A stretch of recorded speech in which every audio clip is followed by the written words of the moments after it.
এটি কোনো মৃত মানুষের কবর নয়। জীবিত থাকতেই নিজের কবর তৈরি করেছেন অসহায় বৃদ্ধা এই মা।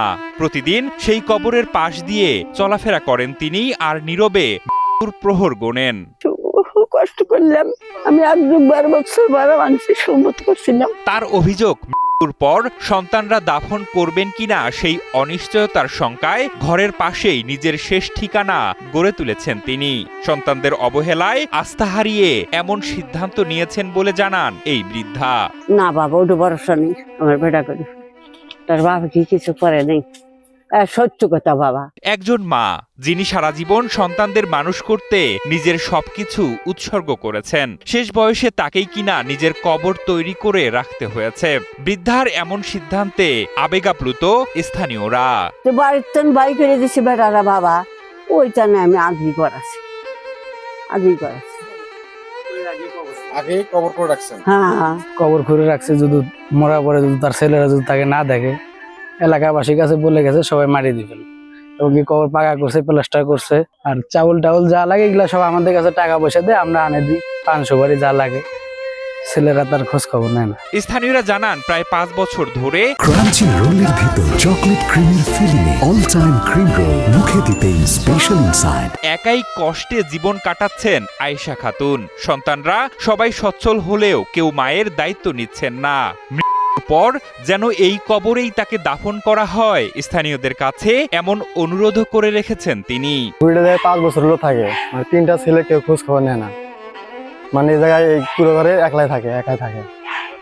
পরে ঝড় তুফান বা যে কোনো সমস্যা একাই থাকে। তো আসলে ওনার 3 ছেলে আছে, তেনার ছেলেরা ওনাকে দেখে না, এবং কি তিনি অনেক কষ্টেই থাকে।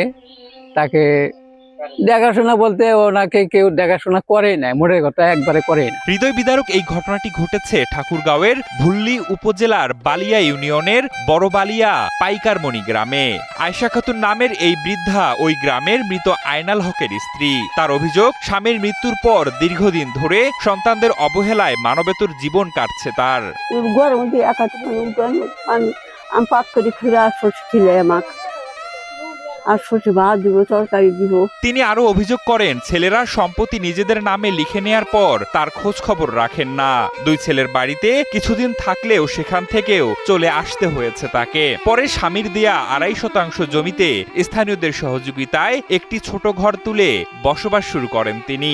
না 18 বছর না বাবা, বয়স বেটারা বুড়ো আমাদের কাছে, আমি তো কবরই যাম। কাপড় চোপড় কিচ্ছু দেয় না, তেল খাবার কোনোদিনও না, গোস্ত মাছ খেলে না। তবে এ বিষয়ে আয়েশা খাতুনের সন্তানদের সঙ্গে যোগাযোগের চেষ্টা করা হলেও তাদের কাউকে পাওয়া যায়নি। পরিবারের অন্য সদস্যরা বৃদ্ধার অভিযোগ অস্বীকার করেছেন। স্থানীয়দের দাবি, বিষয়টি তদন্ত করে বৃদ্ধার ভরণ পোষণ ও নিরাপত্তা নিশ্চিত করতে প্রশাসনের দ্রুত হস্তক্ষেপ প্রয়োজন। জীবনের শেষ বয়সে এসে সন্তানদের স্নেহ ভালোবাসাই একজন মা বাবার সবচেয়ে বড় আশ্রয়। কিন্তু সেই আশ্রয় যখন অনিশ্চিত হয়ে পড়ে, তখন নিজের শেষ ঠিকানাটুকুও নিজেকেই গড়তে হয়। সমাজকে যেন সেই বার্তাই দিলেন বৃদ্ধা আয়েশা খাতুন।